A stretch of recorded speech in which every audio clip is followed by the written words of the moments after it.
व्यक्ति को चाहिए कि वह ऐसे धर्म का त्याग कर दे जिसमें दया और ममता आदि का अभाव हो। इसी प्रकार विद्या से हीन, सदा क्रोध करने वाली स्त्री और जिन बंधु बांधवों में प्रेम का अभाव हो उनका भी त्याग कर देना चाहिए, उनसे भी दूर रहना चाहिए। नमस्कार दोस्तों, मैं हर्षराज सिंह आप लोगों का एक बार फिर से बहुत बहुत स्वागत करता हूं। तो हम लोग चाणक्य नीति शुरू किए थे और हम लोगों ने यहाँ तक 3 अध्याय कंप्लीट किया है। 3 एपिसोड्स आप लोगों ने अब तक पूरे सुन लिए होंगे। तो यहाँ से हम लोग शुरू करते हैं 4th एपिसोड, 4था अध्याय।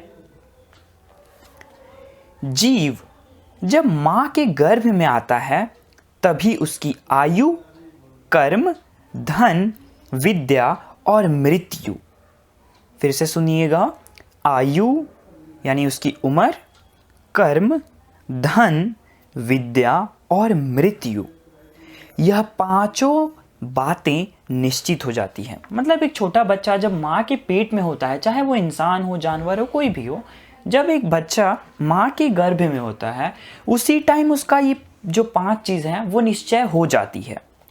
चाणक्य का विश्वास है कि मनुष्य के जीवन की प्रायः सभी बातें पहले से ही निश्चित हो जाती है, जैसे कि वह कितने साल तक जिएगा, किस प्रकार का कर्म करेगा, उसे धन आदि की प्राप्ति कैसे होगी तथा वह कितनी विद्या प्राप्त करेगा, कितना पढ़ेगा।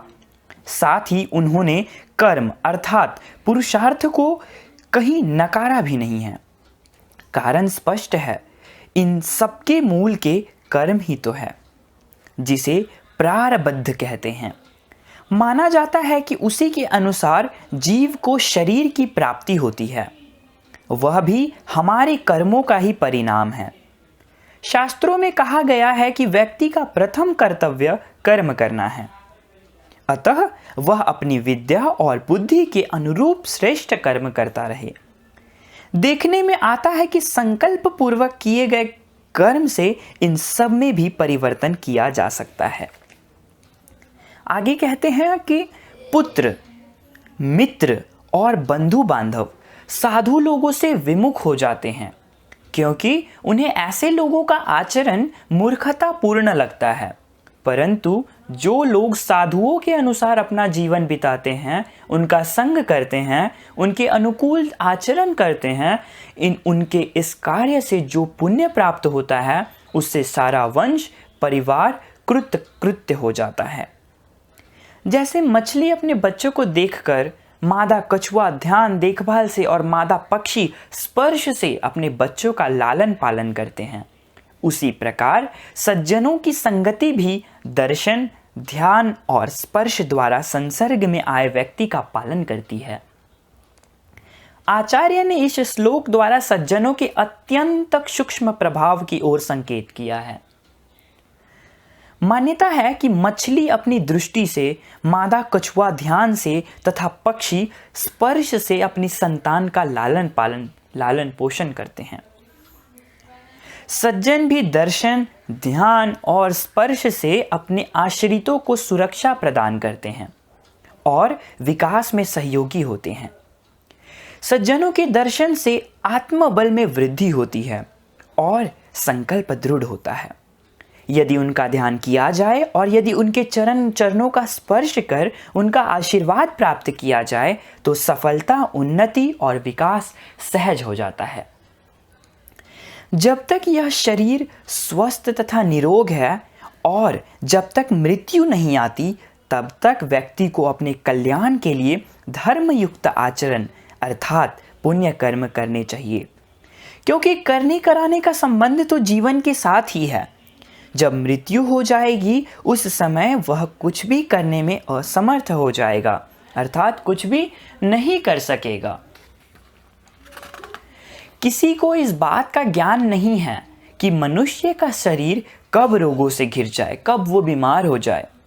उसे यह भी मालूम नहीं कि मृत्यु कब होने वाली है, उसकी मौत कब होने वाली है। इसीलिए मनुष्य को चाहिए कि जब तक वह जिंदा रहे अधिक से अधिक पुण्य कर्म करे, ज़्यादा से ज़्यादा अच्छे काम करे, ज़्यादा से ज़्यादा पुण्य काम करे, क्योंकि करने कराने का संबंध तो जीवन से है। जब मृत्यु हो जाती है तब सारे विधि निषेध निरर्थक हो जाते हैं। विद्या में कामधेनु के गुण होते हैं, उसमें असमय में ही फलों की प्राप्ति होती है।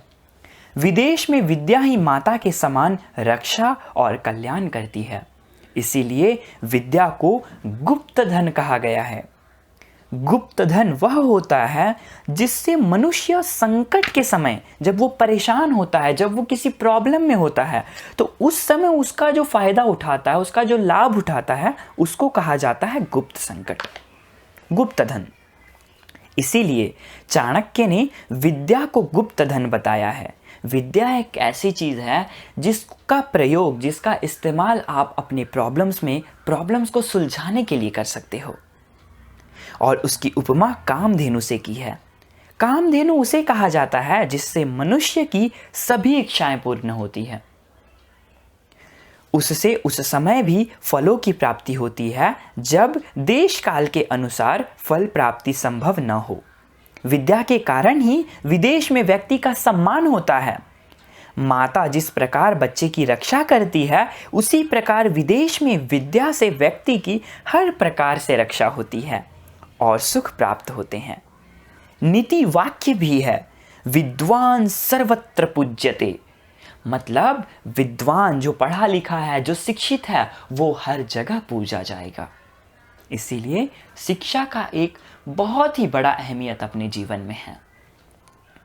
सैकड़ों गुण रहित और मूर्ख पुत्रों के बजाय एक गुणवान और विद्वान पुत्र का होना अच्छा है, क्योंकि हजारों तारों की अपेक्षा एक चंद्रमा से ही रात्रि प्रकाशित होती है। सैकड़ों मूर्ख पुत्रों की अपेक्षा अगर एक विद्वान और गुणों से युक्त पुत्र से ही पूरे परिवार का कल्याण हो सकता है। रात्रि के समय जिस प्रकार आकाश में हजारों तारे होते हैं, हजारों स्टार्स होते हैं, लेकिन उनमें रात्रि का अंधकार दूर होने से सहायता उससे नहीं मिलती। स्टार्स, तारे हमको रात में अंधकार दूर होने से मदद नहीं करते हैं, उसे तो चंद्रमा ही दूर कर पाता है।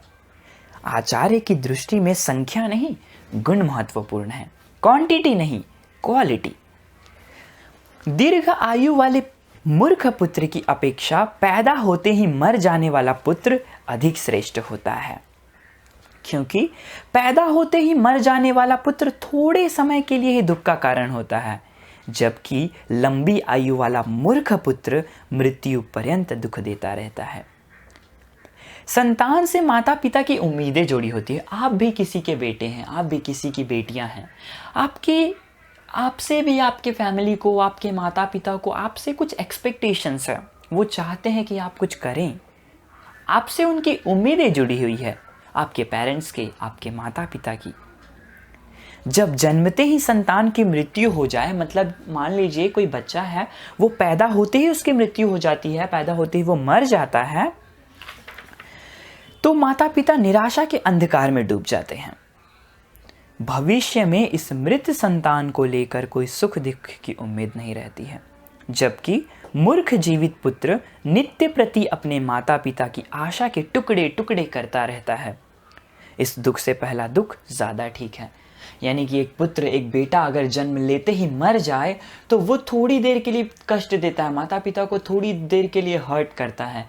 लेकिन अगर वही एक पुत्र हो, जीवित रहे, लेकिन वह मूर्ख हो, तो जो एक्सपेक्टेशंस होती है फैमिली का जो उम्मीदें जुड़ी हुई होती है, उसके टुकड़े टुकड़े कर देता है, जो कि उस दुख से कई गुना ज़्यादा बड़ा दुख ये होता है। अशिक्षित तथा अनुपयुक्त स्थान या ग्राम में रहना, नीच व्यक्ति की सेवा करना, अरुचिकर और पौष्टिकता से रहित भोजन करना, झगड़ालू स्त्री, मूर्ख पुत्र और विधवा कन्या, यह 6 बातें ऐसी है जो बिना अग्नि के ही शरीर को जलाती रहती है। ध्यान से सुनिएगा, ये 6 चीजें हैं जो इंसान को बिना आग के जलाती रहती है, हर वक्त, हर पल, हमेशा। कुछ बातें ऐसी होती है जिनसे व्यक्ति जीवन भर दुखी रहता है। उनमें सबसे पहला प्रमुख वह स्थान है जहां उसे लगातार रहना होता है। यदि वह स्थान ठीक न हो और वहां के निवासियों का आचार व्यवहार सही न हो, तो व्यक्ति सदैव दुखी रहता है। इसी प्रकार यदि किसी को नीच व्यक्ति की नौकरी करनी पड़े, गंदा, बासी और पौष्टिकता से रहित भोजन करना पड़े, तो भी वह दुखदाई ही रहता है। यदि स्त्री झगड़ालू हो, उसकी पत्नी झगड़ालू हो, छोटी छोटी बातों पर झगड़ा करती हो, गृहस्थ का सुख कैसे प्राप्त हो सकता है? कैसे फैमिली हैप्पी रह सकती है? It's not possible at all. पुत्र यदि मूर्ख हो और लड़की अगर विधवा हो, तो यह आयु भर का असहनीय क्लेश हो जाता है। ऐसी स्थितियों से बच पाना यदि संभव न हो, तो मानसिक रूप से इससे निपटने के लिए तैयार रहना चाहिए। जिस तरह दूध न देने वाली और गर्भ न धारण करने वाली गाय से कोई लाभ नहीं, कोई फायदा नहीं होता, उसी प्रकार यदि पुत्र भी विद्वान और माता पिता की सेवा करने वाला न हो, तो उससे किसी भी प्रकार का लाभ नहीं हो सकता। कोई भी व्यक्ति ऐसी गाय को पालना पसंद करेगा जो न तो दूध देती है और न ही गर्भ धारण करती है? नहीं करेगा ना। इसी प्रकार ऐसा बेटा, ऐसा पुत्र कोई काम का नहीं, कोई लाभ नहीं उससे जो पढ़ा लिखा न हो और अपने माता पिता की सेवा न करे। इस संसार में दुखी लोगों को 3 बातों से ही शांति प्राप्त हो सकती है: अच्छी संतान, पतिव्रता स्त्री और सज्जनों का संग। ध्यान से सुनिएगा, 3 चीजें हैं: अच्छी संतान, पतिव्रता स्त्री और सज्जनों का संग। अपने कार्यों अथवा व्यापार में लगे हुए व्यक्तियों के लिए घर में अपने पर शांति मिलनी चाहिए। ऐसा तभी हो सकता है जब उसके पुत्र और पुत्रियां गुणी हो, स्त्री पतिव्रता और नम्र स्वभाव वाली हो तथा व्यक्ति के मित्र भले और सज्जन हो। राजा एक ही बार आज्ञा देते हैं, पंडित लोग भी एक ही बार बोलते हैं, कन्या भी एक ही बार विवाह के समय दान में दी जाती है, सरकार एक ही बार आज्ञा देती है, उसका आदेश कानून का रूप ले लेता है, प्रजा को उस पर ही चलना होता है। इसी प्रकार पंडित लोग भी किसी आयोजन में श्लोक आदि एक बार ही बोलते हैं। ठीक इसी प्रकार जब एक कन्या का, एक बेटी का विवाह, शादी होता है तो एक ही बार होता है। माता पिता अथवा अन्य संबंध रखने वाले कोई वचन देते हैं तो उसे निभाने का पूरा प्रयत्न किया जाता है। चाणक्य का कहना है कि ये कार्य ऐसे हैं जो केवल एक एक बार ही होते हैं, इन्हें बार बार नहीं दोहराया जाता।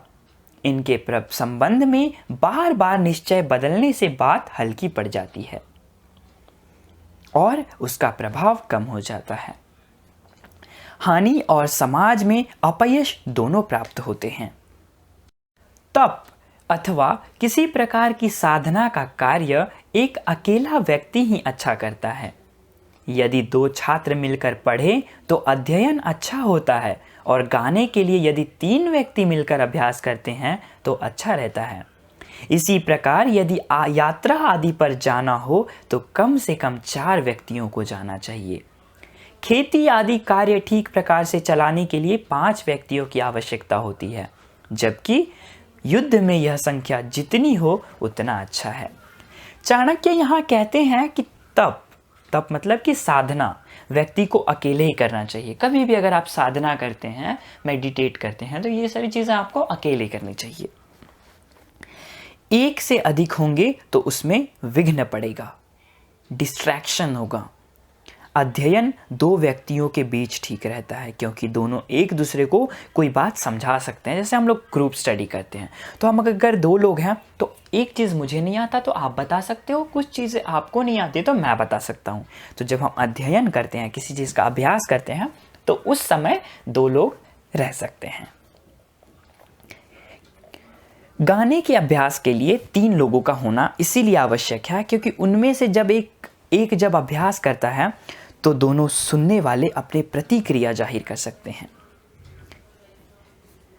कहीं यात्रा पर जाने के समय 4 व्यक्ति और खेती आदि के कार्य के लिए 5 व्यक्तियों की आवश्यकता होती है।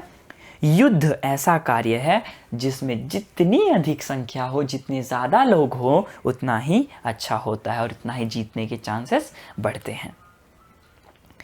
पति के लिए वही पत्नी उपयुक्त होती है जो मन, वचन और कर्म से एक जैसी हो और अपने कार्यों में निपुण हो। इसके साथ ही वह अपने पति से प्रेम रखने वाली तथा सत्य बोलने वाली होनी चाहिए। ऐसी स्त्री को ही श्रेष्ठ पत्नी माना जा सकता है। आचार्य चाणक्य ने आदर्श पत्नी के गुणों की चर्चा करते हुए यह भी संकेत किया है कि पति को कैसा होना चाहिए। हम यह तो चाहते हैं कि पत्नी पति से कुछ न छिपाए, लेकिन पत्नी से रहस्यों को छिपाना अपना अधिकार मानते हैं।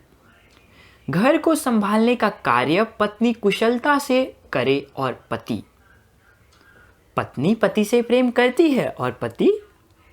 आज बदलते परिवेश में आचार्य के कथन को व्यवहारिक रूप से देखने परखने की आवश्यकता है। ये बातें दोनों के लिए ही एक समान है। जिस घर में बेटा नहीं होता वह घर शून्य माना जाता है, 0। जिसके कोई बंधु बांधव नहीं होते उसके लिए सारी दिशाएं, सारा संसार ही शून्य होता है। मूर्ख व्यक्ति का हृदय यानी कि दिल शून्य होता है, हार्ट शून्य होता है, और दरिद्र व्यक्ति के लिए तो सभी कुछ शून्य है। प्रत्येक माता पिता चाहते हैं कि उनकी एक संतान बेटा हो। बेटे के बिना घर सूना मालूम होता है, क्योंकि आज सोच बदली है, कायदे कानून बदले हैं। जो व्यक्ति इस संसार में अकेला है, जिसके कोई रिश्तेदार अथवा बंधु बांधव नहीं है, उसके लिए चारों दिशाएं अथवा सारा संसार ही सोना होता है। वह किसी से अपने मन का दुख प्रकट करने में असमर्थ रहता है। मूर्ख व्यक्ति करुणा, दया और ममता से रहित होता है। इसीलिए कहा गया है कि इसका हृदय सूना होता है। दरिद्र अथवा निर्धन व्यक्ति के लिए तो सभी कुछ सोना है, क्योंकि कोई भी उसका साथ देने के लिए तैयार नहीं होता। उससे सब कन्नी काटते हैं। अभ्यास के बिना शास्त्र विष होता है। अजीर्ण अर्थात भोजन के ठीक प्रकार से पचे बिना फिर भोजन करना विष के समान होता है। निर्धन और दरिद्र व्यक्ति के लिए समाज में रहना विष के समान होता है, और बूढ़े पुरुष के लिए युवती विष के समान होती है। मनुष्यों को निरंतर अभ्यास द्वारा शास्त्र का ज्ञान प्राप्त करना चाहिए। यदि वह शास्त्र ज्ञान के लिए निरंतर अभ्यास नहीं करता तो वह अधकचरा ज्ञानी बनता है। ऐसा ज्ञान विष के समान दुखदायी होता है। इसी प्रकार पेट में अपच की स्थिति में यदि बढ़िया से बढ़िया भोजन किया जाएगा तो वह भी विष के समान कष्ट देगा। दरिद्र यदि किसी सभा, सोसाइटी अथवा समाज में जाता है तो वहां उसकी पूछ न होने के कारण उसे विष का घूंट पीना पड़ता है। बूढ़ा आदमी यदि तरुणी के साथ विवाह रचता है तो उसका जीवन अत्यंत कष्टमय हो जाता है, क्योंकि विचारों में आयुगत असमानता सदैव क्लेश का कारण बनती है, और शारीरिक रूप से निर्बल होने के कारण यह नव यौवना को यौन संतुष्टि भी प्रदान नहीं कर सकता। ऐसी पत्नी पथभ्रष्ट हो सकती है, जो कि सम्मानित व्यक्ति के लिए अत्यंत कष्टदायी स्थिति होती है। व्यक्ति को चाहिए कि वह ऐसे धर्म का त्याग कर दे जिसमें दया और ममता आदि का भाव न हो। इसी प्रकार विद्या से हीन गुरु का भी त्याग कर देना चाहिए। सदा क्रोध करने वाली स्त्री का भी त्याग भी श्रेयस्कर है, और जिन बंधु बांधवों से प्रेम अथवा स्नेह का अभाव हो उनका भी त्याग कर देना चाहिए। प्रत्येक धर्म से आशा की जा सकती है कि वह दया, अहिंसा और प्रेम का संदेश देगा। यदि उसमें ये बातें नहीं हैं तो ऐसे धर्म को छोड़ देना चाहिए। गुरु का कर्तव्य ज्ञान देना है। यदि वह अनपढ़ और मूर्ख है तो उसे गुरु बनाने से कोई भी लाभ नहीं है। स्त्री पति को सुख देने वाली होती है, परंतु यदि वह हर समय गुस्से से भरी रहे और क्रोध करती रहे तो ऐसी पत्नी का भी त्याग कर देना चाहिए।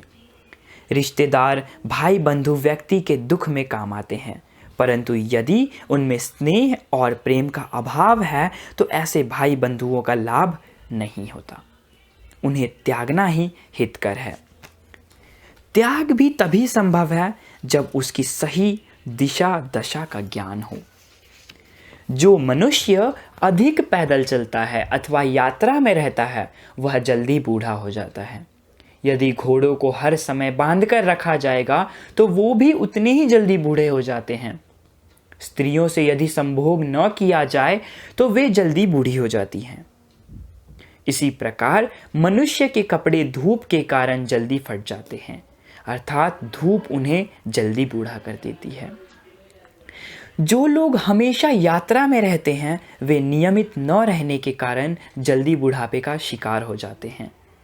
यात्रा की थकान और खान पान की गड़बड़ी का तन मन पर विपरीत प्रभाव पड़ता है। जिस घोड़े को हर समय बांध कर रखा जाता है वह भी जल्दी बूढ़ा हो जाता है। ऐसा करना उसकी शारीरिक प्रकृति के प्रतिकूल है। यह तो मनुष्य ने उसे पालतू बना लिया, असल में तो यह स्वच्छंद विचरण करने वाला प्राणी है। स्त्रियों के बारे में आचार्य ने यहाँ जो कहा है वह पढ़ने में अटपटा लगेगा, लेकिन यह सत्य है। शारीरिक रचना की दृष्टि से देखें तो संभोग यानी कि सेक्स स्त्री के शरीर की जैविक आवश्यकता ज़्यादा है, मनोवैज्ञानिक कम, जब तक वह मासिक चक्र में है। और फिर ऐसा होना उसके अपने पति से संबंधों से के ठीक न होने की ओर भी संकेत करते हैं। इस बात को प्रत्येक बुद्धिमान व्यक्ति स्वीकार करता है कि यदि मन के स्तर पर असंतोष होगा तो बुढ़ापा आएगा ही। कपड़े ज़्यादा देर तक धूप में पड़े रहे तो जल्दी फट जाते हैं, क्योंकि मिट्टी और सूर्य की तपिश कपड़े के बारीक तंतुओं को जला देती है। समझदार व्यक्तियों को चाहिए कि इन बातों के संबंध में सदैव सोचता रहे, जैसे कि मेरा समय कैसा है, मेरे मित्र कितने हैं, मैं जिस स्थान पर रहता हूँ वह स्थान कैसा है, मेरी आय और व्यय कितना है, मैं कौन हूँ, मेरी शक्ति क्या है, अर्थात मैं क्या करने में असमर्थ हूँ, मेरी क्वालिटीज़ क्या है, मेरी वीकनेसेस क्या है, मैं कहाँ थक जाता हूँ, मैं कहाँ कोई चीज़ें नहीं कर पाता हूँ। ये सारी चीज़ें का हमें बहुत ही केयरफुली ध्यान रखना चाहिए। जन्म देने वाला, यज्ञोपवीत कराने वाला गुरु, विद्या दान देने वाला अध्यापक, अन्न देने वाला और भय से मुक्त रखने वाला, यह 5 व्यक्ति पीतर माने गए हैं। चाणक्य का मत है कि इन 5 को सदैव संतुष्ट रखना चाहिए तथा इनका पिता की तरह सम्मान करना चाहिए। राजा की पत्नी, गुरु की पत्नी, मित्र की पत्नी, पत्नी की माता अर्थात सास और जन्म देने वाली अपनी माता, ये 5 माताएं मानी गई है, अर्थात इनका सम्मान माता के सम्मान करना चाहिए। न्याय करते समय भी इन संबंधों को मां की परिभाषा में ही स्वीकार किया जाता है। ब्राह्मण, क्षत्रिय और वैश्य को दिव्य जाति कहा गया है। इनका देवता यज्ञ है। मुनियों का देवता उनके हृदय में निवास करता है। मंद बुद्धि वालों के लिए मूर्ति ही देवता होती है। जो व्यक्ति समदर्शी है, जिनकी समान दृष्टि है, वे परमेश्वर को सर्वत्र विद्यमान मानते हैं। ब्राह्मण, क्षत्रिय, वैश्य को दिव्य जाति इसीलिए माना जाता है कि जन्म के बाद गुरु उनका उपनयन संस्कार करता है। उनके लिए यज्ञ ही उनका देवता है।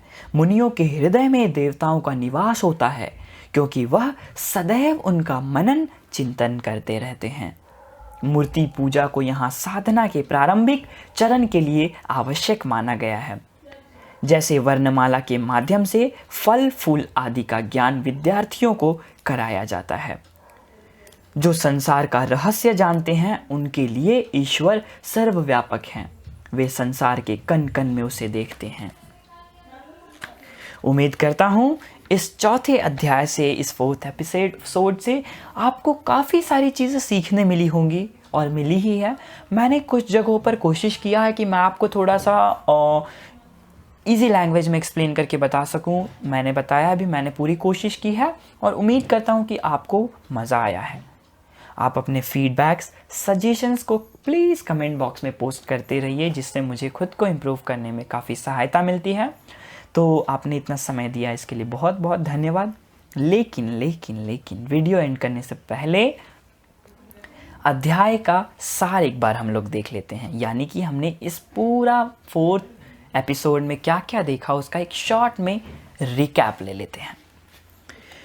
इसमें चाणक्य का कहना है कि जीव जब गर्भ में होता है, जब पेट में होता है बच्चा, तभी उसकी आयु, उम्र, कर्म, धन, विद्या और मृत्यु आदि बातें निश्चित हो जाती है। अर्थात मनुष्य के साथ ही निश्चित कर्मों के बंधनों में बंध जाता है। इस संसार में आने के बाद सज्जनों के संसर्ग के फल स्वरूप व्यक्ति सांसारिक बंधनों से मुक्त होता है। अच्छे लोगों का साथ हर तरह से मनुष्य की रक्षा के लिए ही होता है। आचार्य के अनुसार मनुष्य जब तक जीवित है तब तक उसे पुण्य कार्य करने चाहिए, क्योंकि इसी से उसका कल्याण होता है, और जब मनुष्य देह त्याग देता है तो वह कुछ भी नहीं कर सकता। विद्या को चाणक्य ने कामधेनु के समान बताया है। जिस तरह कामधेनु से सभी इच्छाएं पूरी हो जाती है, उसी प्रकार विद्या से मनुष्य अपनी सभी मनोकामनाओं को पूर्ण कर सकता है। विद्या को बुद्धिमानों ने गुप्त धन भी कहा है। चाणक्य कहते हैं कि अनेक मूर्ख पुत्रों की अपेक्षा एक गुणी पुत्र अधिक हितकर होता है। उनका कहना है कि मूर्ख पुत्र यदि दीर्घ आयु वाला होता है तो वह आयुष्य भर कष्ट देता रहता है। इससे तो अच्छा है कि वह जन्म के समय ही मर जाए, क्योंकि ऐसे पुत्र की मृत्यु से दुख थोड़ी देर के लिए होगा, लेकिन उनका कहना है कि इस संसार में दुखी लोगों को अच्छे पुत्र, पतिव्रता स्त्री और सज्जनों से ही शांति प्राप्ति होती है। सांसारिक नियमों के अनुसार चाणक्य बताते हैं कि राजा एक ही बात को बार बार नहीं कहते, पंडित लोग भी मंत्रों को बार बार नहीं दोहराते, और कन्या का भी एक ही बार दान किया जाता है। इसीलिए इन कर्मों को करते हुए सावधानी बरतनी चाहिए। व्यक्ति को तपस्या अकेले नहीं करना चाहिए। विद्यार्थी मिलकर पढ़ें तो उन्हें लाभ होता है। इसी प्रकार संगीत, खेती आदि में भी सहायकों की, हेल्पर्स की आवश्यकता होती है। युद्ध के लिए तो जितने अधिक हेल्पर, जितने अधिक सहायक हो, उतना ही अच्छा रहता है। चाणक्य कहते हैं कि उसी पत्नी का भरण पोषण करना चाहिए जो पति पराय ना हो। जिस मनुष्य के घर में कोई संतान नहीं, वह घर सूना होता है। जिसके कोई रिश्तेदार और बंधु बांधव नहीं, उसके लिए यह संसार ही सूना है। दरिद्र अथवा निर्धन के लिए तो सब कुछ सूना है। विद्या की प्राप्ति के लिए अभ्यास करना पड़ता है। बिना अभ्यास के विद्या विष के समान होती है। जिस प्रकार अपच के समय ग्रहण किया हुआ भोजन विष तुल्य होता है, और निर्धन व्यक्ति के लिए सज्जनों की सभा में बैठना मुश्किल होता है, उसी प्रकार बूढ़े व्यक्ति के लिए स्त्री संसर्ग विष के समान होता है। धर्म उसे कहते हैं जिसमें दया आदि गुण हो। गुरु उसे कहते हैं जो विद्वान हो। पत्नी वह होती है जो मधुर भाषिणी हो। बंधु बांधव यह होते हैं जो प्रेम करे। परंतु यदि इनमें यह बातें न हो, अर्थात धर्म दया से हीन हो, गुरु मूर्ख हो, पत्नी क्रोधी स्वभाव की हो, और रिश्तेदार बंधु मनुष्य जल्दी बूढ़ा होता है, रिश्तेदार बंधु बांधव प्रेम रहित हो तो उन्हें त्याग कर देना चाहिए। अधिक यात्राएं करने से मनुष्य जल्दी बूढ़ा होता है। स्त्रियों की काम तुष्टि न हो तो वे जल्दी बूढ़ी हो जाती हैं, और कपड़े यदि अधिक देर तक धूप में पड़े रहे तो जल्दी फट जाते हैं। चाणक्य बताते हैं कि मनुष्य को अपनी उन्नति के लिए चिंतन करते रहना चाहिए कि समय किसी प्रकार का चल रहा है, समय किस प्रकार का चल रहा है, मित्र कौन है और कितने हैं, कितनी शक्ति है। बार बार किया गया ऐसा चिंतन मनुष्य को उन्नति के मार्ग पर ले जाता है। इस अध्याय के अंत में आचार्य चाणक्य कहते हैं कि ब्राह्मण, क्षत्रिय, वैश्य आदि का देवता अग्नि अर्थात अग्निहोत्र है।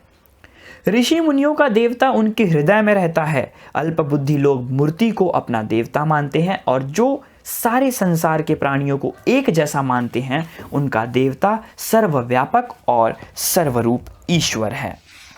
तो मैं उम्मीद करता हूँ कि यहाँ तक आपको सारी बातें रिकॉल हो गई है, सारी बातें अच्छे से समझ में आ गई है।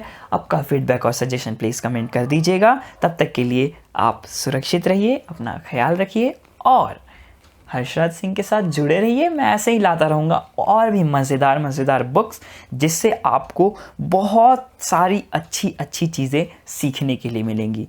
रिमेनिंग आपने नहीं देखा पहले के एपिसोड्स, तो आप लोग जा कर के देख लीजिए। Thank you so much.